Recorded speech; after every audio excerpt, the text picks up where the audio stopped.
Hello and welcome to The Last Tackle, your weekly rugby league show. I'm delighted to welcome to the studio Adrian Morley and the current York coach, Andrew Henderson. Right, Moz, let's talk about the Challenge Cup. We'll talk about the draw in a moment.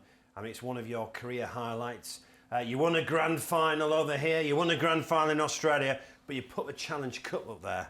Especially you were captain that year as well, right up there, don't you? Oh, without a doubt. I mean, the Challenge Cup is the oldest rugby league competition in the world, and all the history and heritage. And you know, before '98, the Challenge Cup was the most prestigious cup to win. You know, the Super League grand finals overtook it, and quite rightly so. But the Challenge Cup was the cup to win. And I remember, you know, Wigan used to win it most years when they had that great side in the late 80s, early 90s. But I used to go down to Wembley regular, and to actually get to play in a final and actually win it a few times is unbelievable. So you're right. In my throughout my career, it's holds a very, very high place there. Does the Challenge Cup, and excited it's here again. And Hendo, you're in charge of York, the Championship Club. You're in the draw for the third round. The Championship clubs have just come in. You've drawn West Bowling at home. Now, I presume before the draw, first of all, you just want to have a home tie. Yes. And no offence to West Bowling. Yep.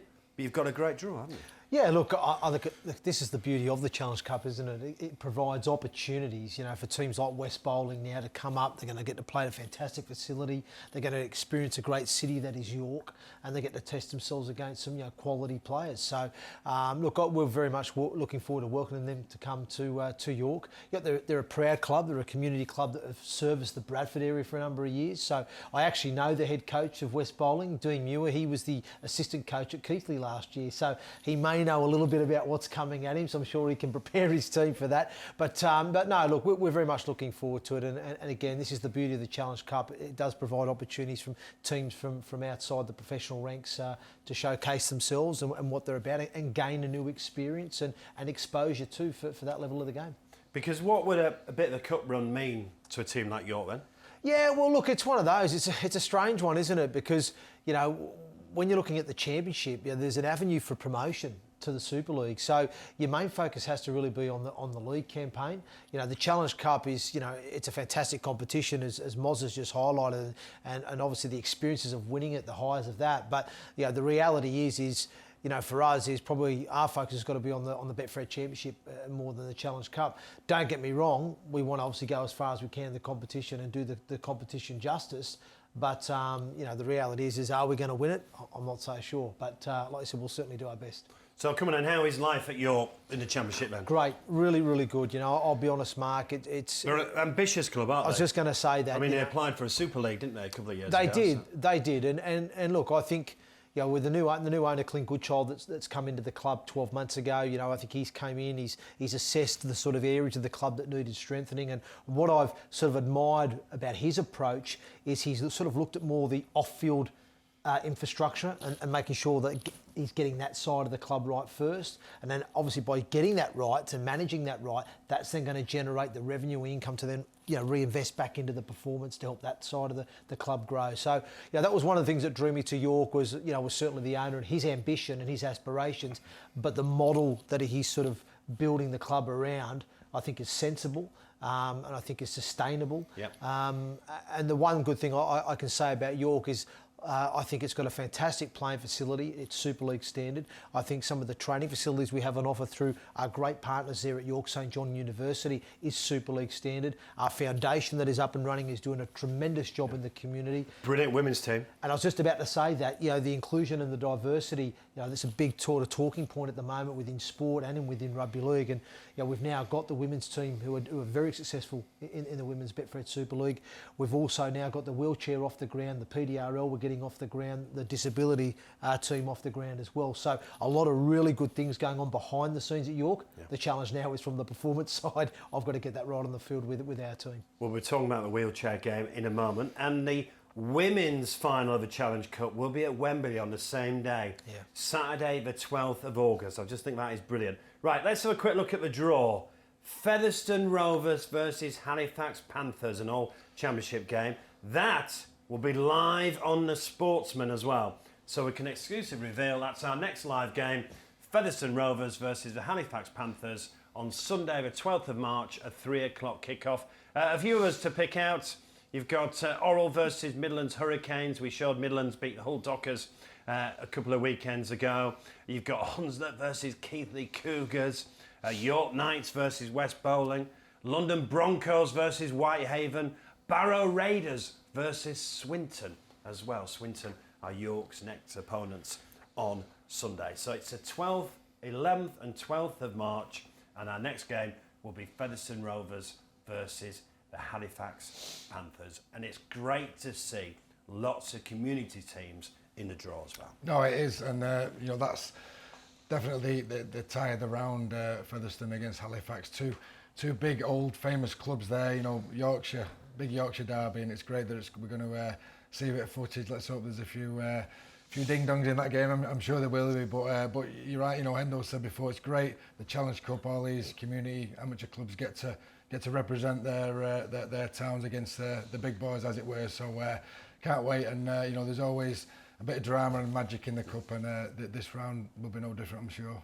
And in Hendo, in terms of the championship, I know it's early days, Yep. but Featherstone look the team to beat, don't they? Oh, they certainly do. They certainly do. I think Shaun Long and Leon Price are doing a tremendous job so far. You know, they've come in, and again, there's always a challenge when you bring a new coaching team, you know, a new dynamic into an environment, and you've got to take the hats off to those two boys. You know, they've got their team playing well. They've got them firing early in the season. The challenge for them is, are they going to be able to maintain those standards and that momentum throughout the course of the season and be at their best come the business end? Because the reality is, we're talking about Super League ambition, which Featherstone have. They have to win the big dance at the end of the season, and I think we've seen in previous years they've just maybe fallen off the horse a little bit at the back end, so that'll be the challenge for them. But at the moment they're looking exceptionally well. They're playing a very good attacking game. They're scoring plenty of points defensively. I think they've had a couple of clean sheets as well, so yeah, they're looking the goods at the moment, Mark. Let's turn our attention to the wheelchair game. And last Saturday they had a glitzy award due the World Cup champions, of course, the wheelchair team. Let's hear from England player and player of the year, Rob Hawkins. Congratulations, Betfred Wheelchair Super League player of the season. Hats off, a pretty perfect year for you, surely. Yeah, definitely. Grand final back in October, World Cup in November, and now to show that everything I've done last season for the whole Super League has been recognised, it makes it even better, especially to know that I was up against a lot of tough competition, because everyone played great, everyone played to the heart's out throughout the whole season, so it just shows how much I've had to work just to get this. And surrounded by your teammates and peers from your club side, but also that England team as well. Tonight's kind of been a reminder of how strong wheelchair rugby league is in this country at the moment. Yeah, like I said it at the launch, I don't see any other sport that's brought three versions of sport in a men's, women and wheelchair, and that's what brings these events like this better, and it brings it together more to the point where we can celebrate each other's achievements and also have a bit of a joke and a laugh with each other, jump to different tables and just see how everyone's doing, thank the sponsors that have helped us along the way, so it's a very special night. And the increased profile from the World Cup and from the the increasing eyes that are on the Wheelchair Super League, you must be so excited about what's to come. Oh yeah, definitely. We can only go up from here for exposure. The World Cup helped us start that off, and I think when it comes to the Grand Final, Challenge Cup finals, and also any like Super League games that get broadcasted from our end, we'll have massive exposure both online and also in person with people wanting to come watch it live and hear how loud it is and hear the collisions. And the brand new Betfred Wheelchair Super League trophy is behind you. Yeah. You lifted the old one not too long ago. Yeah. How much would you want to do that again, but with that new one? I want to do it as much as everyone else does. Every other club in the Super League wants to lift that trophy. It's a new trophy, and we want to be the first ones to get our hands on it and lift it up. So all teams are going to be working hard to make sure that they are the team. But Halifax, myself, and the rest of the team, we're going to be working even harder to make sure we can try and return that. Well, congratulations, mate. Thank you again. So congratulations to Rob Hawkins, World Cup winner. And in the grand final playing for the Halifax Panthers, he scored 5 tries. Wow. A World Cup winner. Just brilliant for our game. Absolutely fantastic. And the England guys, they did us proud in them World Cups. You know, the men's, we went out semi-final, so did the women, but the wheelchair, and I'll be honest, I've not watched a great deal of wheelchair rugby league until this World Cup, but I was absolutely astounded at the skill. They're harder than you, Moz. Yeah, they are. They're harder than tougher than you. You know, it was fantastic. I mean, what a great skill set to, you know, you got to control the chair and, you know, the handling skills, and absolutely fascinating. And it's you know, in my opinion, you know, it's going to be the fastest growing and the best form of rugby league we've got at the minute. But did us proud, and that final was one for the ages. It was absolutely fantastic. A real takeaway from the World Cup, obviously, it was the most inclusive World Cup ever, and the real takeaway has got to be the wheelchair game. We're going to be showing some wheelchair later on in the season as well. It's a brilliant sport to watch. Oh, it certainly is. And I'll tell you, I was sceptical about it when I first heard about the format of the game. I thought, I'm not sure how this is going to work. And then when I actually watched it, and I had the pleasure of being able to commentate on one of the games live, and it was fantastic. I was on the edge of my seat. I mean, some of the collisions are ferocious, the intensity of the game, the speed of the game. And you mentioned that word there, Mark, inclusivity. And, you know, again, that wheelchair sport, it's not just for, you know, disabled people. It can be able-bodied people can play the sport. So it is an inclusive sport for everybody, and it's a great sport within its own right, within the realms of rugby league. Fantastic format, and again, hope it continues to grow. Right, we'll be talking about the England setup very, very shortly, because there's some news out of England camp this week as well. But let's turn our attention to the Betfred Super League. Let's just have a little look back first of all before we look ahead. Last Thursday, Salford, Hull KR. I know you were there, Moz. Hull KR had a few injuries. I was really impressed with Jordan Abdul. Yeah, he was fantastic. He was probably the difference. And I think the fact Salford were very dominant in that first half, the fact that we're only four points ahead at half time, I think that it rattled Salford as well, but it also gave Hull KR confidence. You know, we're only 4 points behind, and second half there was only one team in it, and Jordan Abdul, he had a fantastic game and got the man of the match, and yeah, there was worthy winners, Hull KR, and that's 2 out of 2 for the Robins. And where are Salford at then, do you think? Obviously a good win at Lee. Was it just one of those games for Salford? Yeah, they had, you know, the first half they had enough chances and they looked very, very dangerous, but they need to take the chances and get the points on the board. But great win the week before. It's not all doom and gloom, but they would have been hoping for a victory against Hull KR. So I think they're going to be there or thereabouts this year. I think there's a bit of improvement in them still. But they've got a tough job on their hands this week. But I think out of the 2 games, Paul Rowley won't be too disappointed. There's just a few things they need to work on. I'm going to stick with you as former Warrington captain. That's 2 out of 2 for Warrington now. Now that was a big win on the first day of the season when they beat Leeds. Darryl Powell is going to be a lot happier now going away and following it up. Yeah, I think there was always going to get the victory against Leeds. You know, there was a lot of pressure on him. It was a home game. Big crowd, but you're right. It was a job to back it up. You know, to get a win away at Huddersfield, who were going to be one of the strongest sides. Let's be fair, and they did that, and they did that well. So I think Darryl will be quietly pleased with the 2 victories, and they've got another home game coming up this week. But you know, Warrington compared to last year, it's like chalk and cheese, isn't it? Really. So you know, 2 wins. They can't have started the season any better. So they'll be full of confidence this weekend. There you are. I'm there. Yeah, I'm going there. I'm going there. I've said it. You said it last week. Right. As a coach, you want consistency. Correct.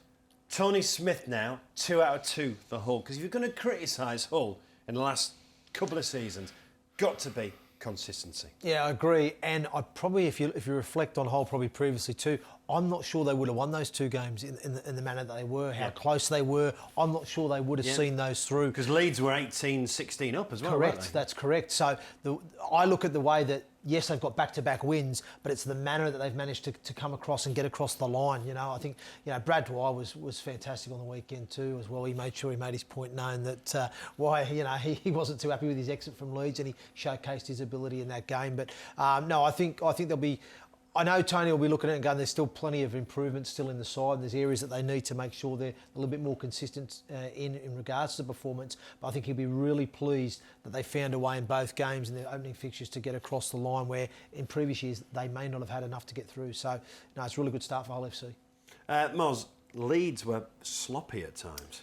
Yeah, they were. I mean, I went to the first game at Warrington. The first half was terrible. You know, there was Leeds fans leaving there at half time, but they did improve the second half. But But yeah, you know, the first home game of the season, they wanted a bit of a response from the weekend before, but they did show, you know, glimpses, but they were sloppy, and you know, to have a game that you could have won, you should have won, to have it took out your hands in the last few minutes was pretty will be heartbreaking for Owen Smith and the Leeds Rhinos. So they've got a job on their hands. They need to improve. There's a couple of players, you know, going to be returning from injury, but they need to hit a bit of form, really. Wigan beat Wakefield Trinity 16-0. 4 tries for Liam Marshall, only 2 for Bevan French. Right, Endo. Yep. If you're a Wakefield fan, are you worried? Yes, you are. Yeah, and I think as a Wakefield fan, you're worried most seasons, aren't you? You know, I think generally, let's be honest, we know that Wakefield don't spend the biggest budget. We know they don't have the biggest pool of players to draw from either. They don't have the best facilities. They have a lot of factors that go against them. And I know they've probably lent on that in the past as, you know, almost saying, well, we're always got our backs up against the wall, we're always up against it, and they try and use that sort of adversity to come through and find a way. But yeah, look, I think it is going to be a challenging season for them. I can see what they're trying to do. They're trying to obviously improve things off the field. I mean, you're looking at they're trying to upgrade the facilities currently, and I think they're trying to get some things in place to help with that under the new structure that's going to be proposed, which is coming out soon. Obviously, we'll know more about that. But ultimately, yeah, you've just got to question probably the depth within the squad. I think they've got some quality players within that Wakefield side, but again, it's probably just that strength in depth. They don't have that luxury compared to other squads. But again, you look at the start, I thought, yeah, they competed at times against Catalan the week before, but 60-0 to lose that in that fashion is not exactly encouraging, is it? You just mentioned the Catalans. That's 2 out of 2 for Catalans. I thought Lee, it was a bit tough on Lee, 16-6. Yeah, I thought Lee... Look, I think Lee have shown some good, encouraging signs in both their performances. And again, don't forget... There's a lot of debutants, isn't there? Yeah, I was just going to say that. There's a lot of new players that have come in to try and get used to a new coach, new systems, etc. You add on the fact that there's a core of that team have come up from the championship. Now, don't get me wrong, I know a lot of those players are of the higher level in terms of ability, but that trend, it does take a few weeks to transition from playing at that level of intensity regularly to now having to play to this level of intensity. So I think Lee will get better as the season goes on, and I think they will get a result at some point. They were a little bit probably unfortunate, but they probably weren't quite good enough either to get across the line in both those games. But plenty of encouraging signs for Lee. Miles, I thought the performance of the weekend was St Helens. 24-6 at Cass. 56 hours travelling back from Australia. Yeah. They could have quite easily have not put it in. But they did against Cass, didn't they? Well, that's why they're a champion side, and you know, not only the travel, I dare say they would have had a couple of days celebrating the famous victory. 2 right when you're world champion. And, I'd still be celebrating now. thoroughly deserved. You would as well. Well, I would. But you're right. You could be forgiven to coming back and just having your cue on the rack just for that game, but. It just shows what a quality side and what a great culture there is there at St Helens. Yeah. Didn't have it all their own way, you know. Castleford had the chances, but I think you know, they was always in control really, and the scoreline probably flattered the Saints a little bit at the end, but worthy winners, and you know, it's looking, even at this early stage, it's looking you know, pretty ominous that they're going to be the team to beat again, you know, just crown World Club Challenge. And again, there was one performance stuck out for me. We spoke about him last week. Alex Walmsley, his 250th Super League game for St Helens. Well, sorry, his 250th game in total for St Helens. What a performance. Oh, you just can't think, I've only been fit for England. No, I know, exactly. He's immense, and you know, there's no secret that I'm a big admirer of Big Alex, the best prop in Super League and one of the best in the world, and it's great that he's showcased his talents in the World Club Challenge against the best in, well, the second best team in the world, and then you know, to come back and to back it up with a great performance, you know that's the type of guy he is. Right, let's talk about this week's fixtures.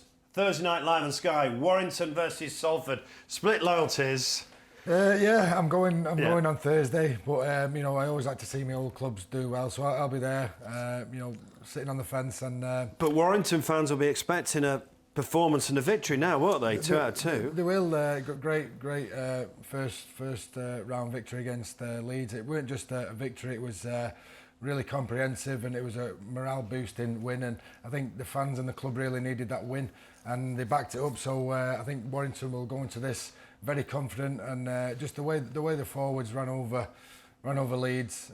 You know, if they have a half like that they do again, Salford will find it very, very hard to keep up with him. So I think Warrington will start favourites, and I think Warrington will get the win. But Salford, there'll be a few improvements. It was quite a poor second half there against Hull KR, so Paul Rowley will have his troops fired up, and they got the win. They got the win there last year, Salford, home and away against Warrington. So they'll go there with a bit of confidence themselves. But I just think the way Warrington are going, I can see them getting the win.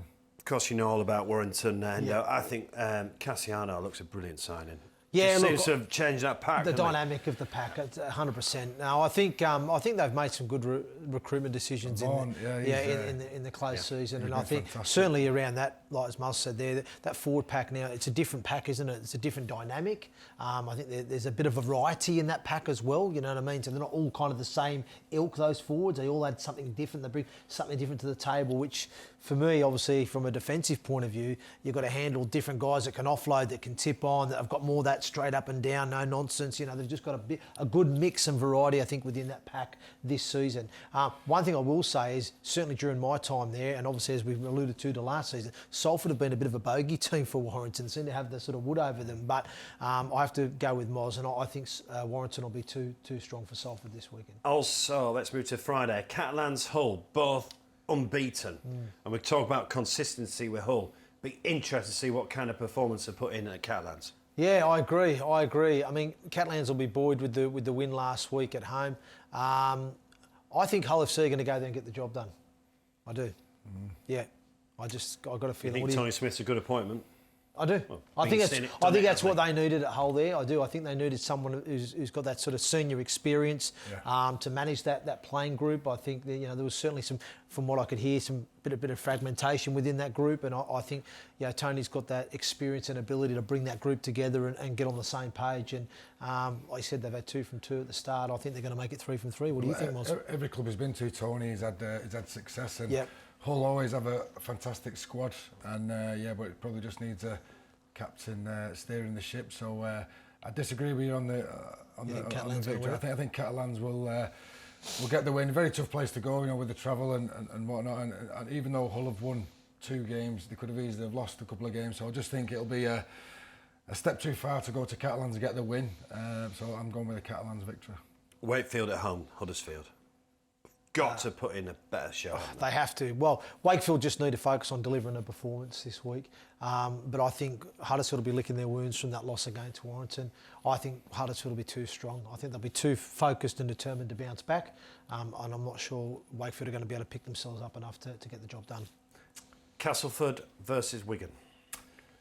I think you got to go for Wigan really, but I think Castleford showed in both the games, even though they've been beat twice, they've shown a lot of competitiveness, and there's some. Well, they fought back against Hull well, didn't they? In the first game? There's some real quality players there at Castleford, but I just think Wigan, they'll feel it was a bit of a blip, the first round defeat against Hull KR, and I think Wigan are going to be one of the stronger sides this year, and I think Wigan will get the victory this weekend.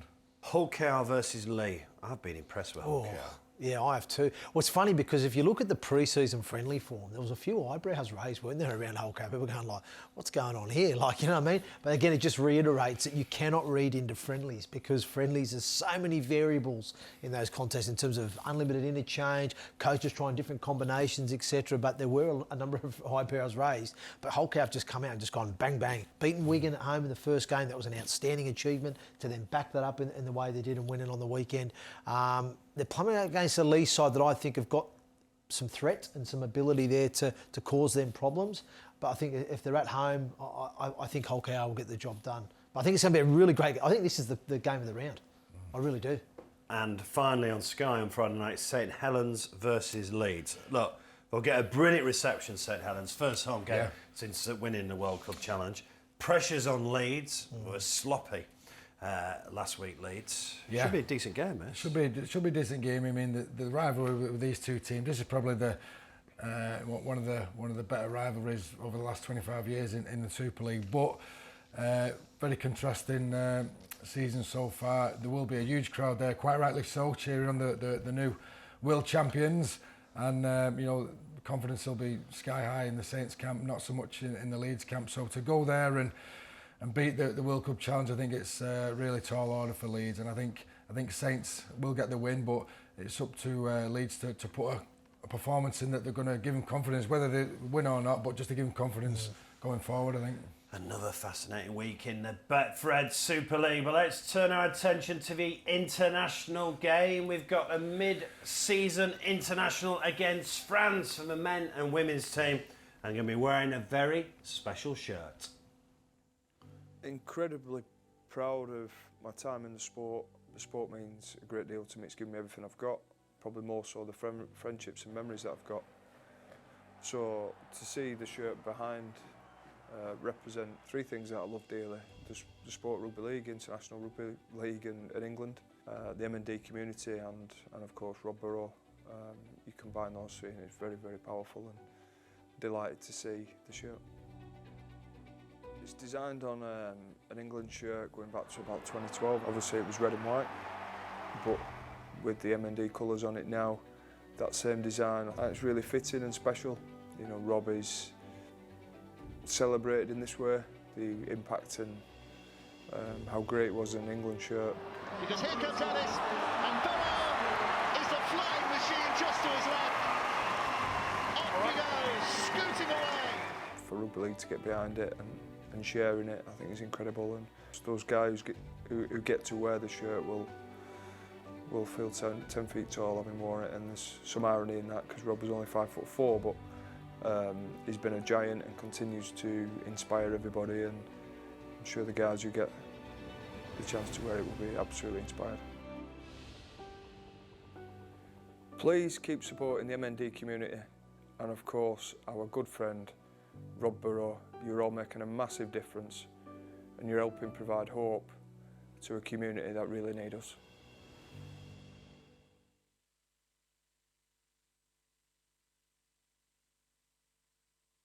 At least £10 from a shirt is going to go to M&D. Brilliant initiative by the RFL, and brilliant to hear from Kevin Sinfield. And we should make him Sir Kev properly very, very soon. Well, what he has done is just been phenomenal, hasn't it? If anyone deserves a knighthood in our sport, you know, full history of our sport, no one has ever been knighted from Rugby League, but if anyone deserves... He's involved in union now, remember? Right? yeah. Robbie's way in. Well, if anyone deserves well, he's making a difference with Steve Brothwaite. Yeah. Definitely better against Wales. But. Well, he's a winner, isn't he? You know, wherever he's gone as a player, as a coach. But, you know, for what he's done for Rob, I totally agree with you. You know, I can't speak highly enough of the lad, and if it's Sir Kev, it'll be very fitting. We talk about the Rugby League family. Everyone's come round to help Rob Borough, haven't they? Oh, they have. Look, it's fantastic. And credit to Rob too, because for him to have the energy and the desire to really drive it as well. And his family to support that, like, it's fantastic. I think it's great. You know, we've had a number of people, you know, like as we talked about Kevin Sinfield, a number of others who have really worked tirelessly, you know, to try and drive this and keep the exposure out there and generate, you know, much needed funds and income for the further research into that. Yeah, but also for Rob as well to have the drive himself and the desire with what he's going through. The amount of public appearances he's made, and, you know, tirelessly getting out there and trying to get his voice heard, and it's just an amazing sort of story. And like you said, I'm just hopeful that the benefits are seen in the long run from all this hard work that's been put in. England will wear that shirt for the mid-season international against France, which is on the 29th of April. Go and buy the shirt. Right, other England news. Shaun Wane, Tom Coyd, they're going to stay on as England coaches to 2025. Stuart Barrow is going to coach for women's. I got to know Shaun Wane quite well during the England campaign at World Cup. I just got the feeling that he felt it was unfinished business. I think it's good news he's staying on to 2025. Great news, in my opinion. You know, there's no one who would have fitted the bill. You know, the right man for the job, definitely. And I think if you talk to the players, they absolutely loved playing under Shaun Wane. You know, you get that at club level, but international level, to bring everyone together, and, you know, half his battle, is a very passionate guy, very technically, he's great as a technical coach, but I think his strength is, you know, the way he brings teams together and gets the boys fired up. So, well, he is England, isn't he? He is. He epitomises England. He is. For me, English Rugby League, he is England. You know, and that can bring you extra few percent, can't it? Of course it can. I mean, that's that's what it's all about. The little 1%ers. But you know, to have a heartbreaking loss in the semi-final of the World Cup, when if we'd have got to the final, who knows what could have happened. Unfinished business. I think Shaun Wane's the right man for the job, and bring on 2025. And of course, Tom Coyd, a wheelchair coach, he's a world champion already. He's looking to defend his crown in the 2025 in France. And women, well, that semi-final just ended up a step too far, didn't it, against New Zealand? So good luck to Stuart Barrow and his new team as well. Right then, Moz, good to see you. Enjoy Warrington Salford on Thursday night. Thank you. Swinton away on Sunday, is that Swinton away right? on Sunday, that's correct. Well, look, the very best of luck, and we'll get you in very, very soon. So you've been watching The Last Tackle, so we can announce that we are showing Featherstone Rovers versus the Halifax Panthers on Sunday, the 12th of March. It'll be a 3 o'clock kickoff, live and free on Sportsman. See you soon.